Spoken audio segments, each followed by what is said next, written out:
कराची और हैदराबाद में नई हल्का बंदियों के लिए MKM मुतहर्रिक खालिद मकबूल सिद्दीकी अमीर जमात इस्लामी कराची से मिलने पहुंच गए। प्रेस कॉन्फ्रेंस के दौरान कबल अज इंतखाबात धांधली का इल्जाम दोहरा दिया। दोनों जमातें हल्का बंदियों के एतराजात पर मुत्तफिक। जमात इस्लामी का इंतखाबात के इल्तिवा की हिमायत से इनकार।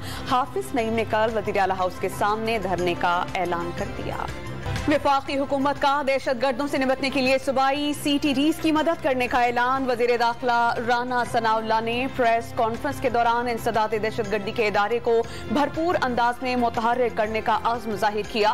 कौमी सतह पर भी काउंटर टेररिज्म डिपार्टमेंट बनाया जाएगा। कलअदम TTP को हथियार फेंक कर मुज़ाकरात की मेज पर आने की दावत दे दी। खैबर पख्तूनख्वा में सिक्योरिटी के खदशात से तरक्याती मंसूबे मुतासिर। सवात और शांगला हाइड्रो पावर प्रोजेक्ट पर 6 माह से काम बंद।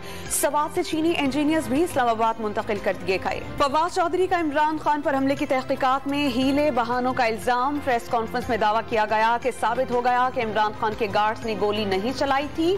जाए वक़ुआ पर एक हमलावर की मौजूदगी का दावा भी मुस्तरद कर दिया और वाज़ेह किया कि शवाहिद 3 हमला आवरों की मौजूदगी साबित कर रहे हैं। दावा यह भी किया कि मुल्जिम नवीद को कत्ल करने के लिए मौजूद शूटर को गोली से मुअज्जम की मौत हुई।